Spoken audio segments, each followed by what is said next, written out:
Allez, bonjour à tous, j'espère que vous allez bien. On va parler du groupe Stellantis, une société qui s'est complètement ramassée ces derniers temps depuis son point haut, touché légèrement avant le dividende, c'était en mars 2024. Eh ben, c'est la banqueroute, faut bien l'avouer, on est sur une baisse de, tenez-vous bien, depuis les plus hauts, de quasiment 50% de baisse, alors que bon, la société a connu des dérapages, mais quand même pas à ce point-là. C'est clair que on pourrait se dire que là, ces niveaux-là, on est sur des niveaux intéressants. J'avais déjà tracé cette ligne des 14 euros et actuellement, on se bat pour rester au-dessus. C'est un peu le problème actuellement, Stellantis. Alors, je ne veux pas vous mettre le graphique sur le long terme parce qu'en fait, le problème de Stellantis, c'est que c'est une société qui a fusionné. C'était Peugeot et du coup Fiat qui ont fusionné ensemble et du coup les cours de bourse en fait ils les mettent ensemble mais bon c'est un peu compliqué donc en fait elle a été créée réellement en 2021 début d'année 2021 on a connu une forte montée assez rapidement et là tu commences à te poser des questions alors poser des questions c'est pas pour rien que je fais ça c'est parce qu'en fait je fais la vidéo aujourd'hui parce que on a eu la news du vendredi et encore mauvaise news pour Stellantis qui va licencier 2500 personnes dans le Michigan et le problème, c'est que Stellantis, c'était un peu son but pour 2030. En gros, c'était For Forward, où effectivement, il mettait en avant vachement le marché américain à devoir percer. Et on le voit que c'est un gros raté, parce que là, il licencie. Donc là, c'est par rapport à RAM, il me semble. Voilà, Stellantis a annoncé vendredi le licenciement de 2450 personnes sur son site de Warren, en périphérie de Détroit, après l'arrêt de la production de son RAM 15 000, 1500 classique. Les licenciements prendront effet le 8 octobre, précise le groupe automobile qui va passer d'un roulement à deux équipes à une seule. Donc on voit que RAM, c'est pas trop ça. Bon, il était noté qu'en 2025, il y avait une refonte de ce véhicule, donc peut-être que c'est dû à ça, ces licenciements. Mais attention, ce véhicule était aussi bien sûr un véhicule thermique et non pas un électrique. Et on voit que le pari américain, c'est très compliqué. C'est vrai qu'il est loin, le temps où on voyait Biden se balader sous un stand Stellantis pour annoncer la fin du Covid, ou arriver avec, c'était quoi, c'était une Jeep Rubicon, je crois, pendant les portes ouvertes des véhicules électriques et hybrides. Et du coup, ben, Stellantis, c'est vraiment la catastrophe. Alors déjà, en plus, ça que j'avais jamais noté, mais regardez, à un niveau des ventes, les dirigeants, regardez. Et effectivement, alors je pense qu'ils les vendent aux États-Unis, c'est pour ça qu'on ne le voyait pas. Regardez comme ça vend depuis 2024. Comme des petits fous. Ils s'amusent depuis le mois de mai. En fait, depuis le mois de mai, ça n'arrête pas de vendre. Alors, bien sûr, c'est pas non plus des méga positions. Par exemple, vous voyez, en 2022, on a vu 3 milliards qui avaient été vendus de Stewart M, mais quand même. Là, ça vend, ça vend, ça vend, ça vend tout le temps. Bon, ils sont arrêtés en juin quand même. On était à 22 dollars. Alors, c'est des dollars, c'est pas des euros à faire la conversion, mais bon, voilà. Et c'est vrai que c'est un peu cata. Franchement, c'est vraiment catastrophique. On va revenir un peu sur la société. Donc, vous le voyez actuellement, bon, elle est elle est accessible un peu, bien sûr. Par contre, elle n'a pas de TTF étant donné qu'elle est du côté d'Amsterdam. Donc ça, c'est un avantage quand même. Sa valorisation est à 41 milliards, donc c'est une très grosse valeur, comme au CAC 40. C'est pas un petit dossier. On notera que ces derniers temps, on a eu beaucoup d'analyses qui étaient négatives sur le dossier. On voit HSBC qui a réduit son objectif de cours. Donc ça, c'était le 31 juillet. Donc là, en gros, il t'explique qu'il passe de 21 à 18 euros. Mais ils sont quand même à conserver. Maintenant, on est à 14, quasiment 13. Et il disait que voilà, suite aux résultats semestriels moins bons que prévu, effectivement, on a vu que les marges étaient beaucoup moins bonnes. On était tout proche des 10%. Et ce qui voudrait dire que si on passe sous les 10, ce serait pas bon du tout.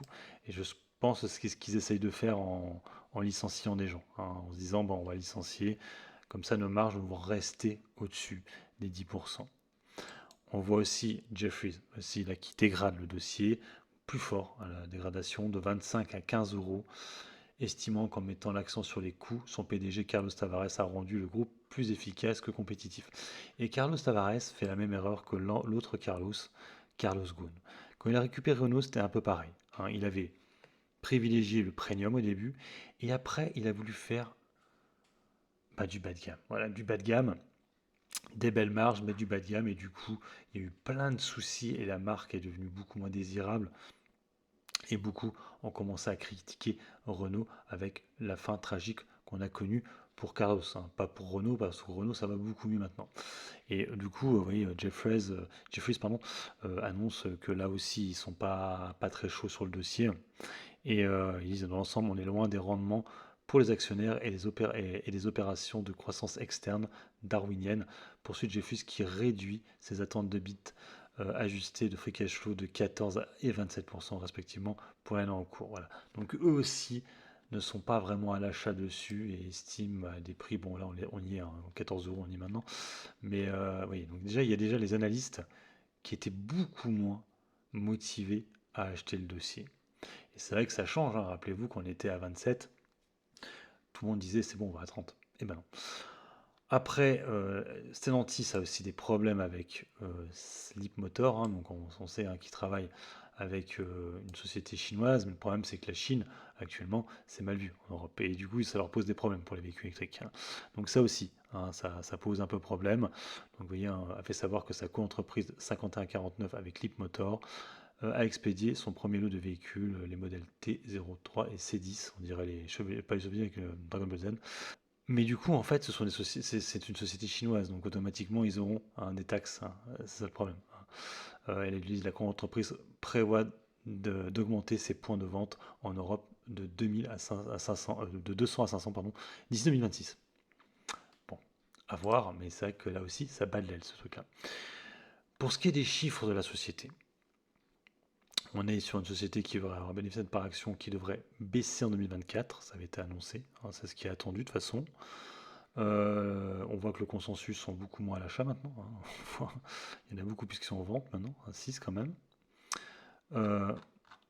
Je remonte un peu. Pour ce qui est de la société, hop là. On voit que par contre, par rapport au secteur, c'est pas mal. Price to book ratio. Alors je crois que c'est un dossier qui est value, Stellantis, hein, elle est value, hein. Donc elle est meilleure que le secteur. PER, elle a un très bon PER, hein, il est très très bas, mais c'était déjà le cas hein, sur Peugeot. La valeur entreprise sur le EBITDA, on est meilleur aussi. Rendement dividende, très bon rendement dividende. Par contre, attention sur le PEA, il est ponctionné de 15%. Distribution de dividendes, pas mal aussi, pas mal. Potentiel de consensus des analystes, là, ça a dû changer, hein. Je ne pensais plus ce qui est là parce que là, franchement, le consensus est beaucoup moins bon.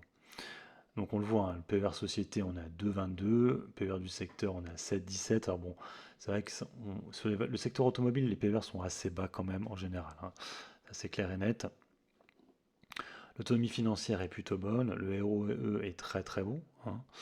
On voit, hein, elle a des très bonnes notes hein, d'investissement, la société, il n'y a pas de souci. Le dividende, il est là, il augmente année après année. On pourrait peut-être avoir une stagnation en 2025, c'est possible. Bon, niveau des actionnaires, BPI France, BlackRock, Exor, EPF. Donc revenons au graphique maintenant. Donc comme je vous l'ai dit, c'est une société qui est value. Ça c'est clair et net, elle est value. Si on la compare par exemple, attendez, je vais vous mettre ça. On va retirer la progression. On va faire une comparaison avec Renault. Voilà, donc là je vous ai mis Renault. En fait, Renault a commencé à surperformer à partir de mars 2022. Ici, on a surperformé jusqu'ici, jusqu'au 2 mars 2023. À partir de ce moment-là, en fait, Renault a déçu. Avec l'histoire là, de scission, là, d'activité avec Ampère, tout ça, ça chutait pas mal, ça faisait plus grand-chose. Et à partir de l'annonce de la fin de la scission, là, Renault a repris des couleurs et on le voit maintenant, Renault reste toujours au-dessus de Stellantis. On est à 21% de gains depuis 2021, quand Stellantis en perd 7. Bon, avec les dividendes, ça veut dire que ça fait du surplace, mais quand même, c'est vraiment pas bon. Donc c'est vrai que graphiquement, en fait, Stellantis, il ne faut même pas la regarder, pour être honnête. Moi, ce que j'ai essayé de jouer sur Stellantis, parce que je suis actionnaire de Stellantis, hein, j'en ai pris dernièrement, donc là, je retire la ligne, là, qui était un peu un support. C'est vrai qu'actuellement, on a du mal à passer sous les 13 euros. Je vais vous retirer du coup la comparatif, parce que là, ça va être chiant, ça va être des pourcentages, voilà. Je retire. Voilà. Donc, on voit que pour l'instant, on tient les 14 euros. Là, je vous ai lu une news ce soir. Donc c'était vendredi soir. Le problème c'est que là elle n'est pas bonne la news. C'est ça qui me fait chier parce que j'avoue que c'est pas une bonne news ça, c'est ce qu'ils ont annoncé. En plus, il te la balance un vendredi soir, hein, donc ça fait bien chier. Donc c'était à 9h, je crois, 9h30. Alors, je sais pas si c'était l'anti-Scott aux États-Unis, je crois, oui. Je l'ai dit tout à l'heure. On va aller voir si aux États-Unis il y a eu un mouvement. J'ai pas regardé, je vais vérifier en même temps pendant la vidéo là. Ouais, elle est là, on va regarder s'il y a eu un effet. Ouais, il n'y a pas vraiment eu d'effet, j'ai l'impression, sur l'annonce. Regarde vite fait la news. C'était à quelle heure? C'était à 19h34. Visiblement, aux États-Unis, ça n'a pas vraiment eu d'effet. Bon, ça pourrait assurer. Donc là, vous voyez, c'est en dollars, hein. Du coup, c'est pas en francs, en euros, pardon. Donc je reviens sur la valeur française, donc qui n'est pas en France, qui est à Amsterdam. Et du coup, hop, je reviens là. Donc, ben, compliqué quoi, compliqué. Moi, je trouve que la news n'est pas bonne du tout. Donc, soit on casse les 13 euros. Et là, le problème, c'est que là, si on casse les 13 euros, on va aller chercher beaucoup plus bas. On ira chercher le support d'après, c'est-à-dire 12,09 €, qui était un très bon support, qui avait été tenu en 2022 octobre, de nouveau ici, en avril 2022, et ici. C'est vrai qu'on l'avait cassé ici en juillet 2022. Bon, on était en crise pas avec l'Ukraine à l'époque aussi, il faut dire, hein. Mais on voit que c'était comme aussi un support qu'on avait tenu en janvier 2021, c'était au début, hein, quand Stellantis a été créé. Mais c'est un bon support, 12 euros. Donc c'est vrai que moi j'aurais tendance à vous dire maintenant, là, vu qu'on voit là, le graphe, ce que ça donne, il faudrait plutôt se dire d'être intéressé sur la valeur à partir de 12 euros. Parce que là, pour l'instant, moi, ce que j'ai essayé de jouer, ça n'a pas marché. Moi, j'avais essayé de jouer le fait que les Bollinger soient cassés par le bas et que la RSI était en survente. Regardez. Ce qui s'est passé, c'est qu'en fait, on a cassé par le bas pendant un bout de temps. Et là, en fait, on l'a réintégré latéralement. Hop. La RSI est toujours en survente actuellement. Et le marché continue à la vendre.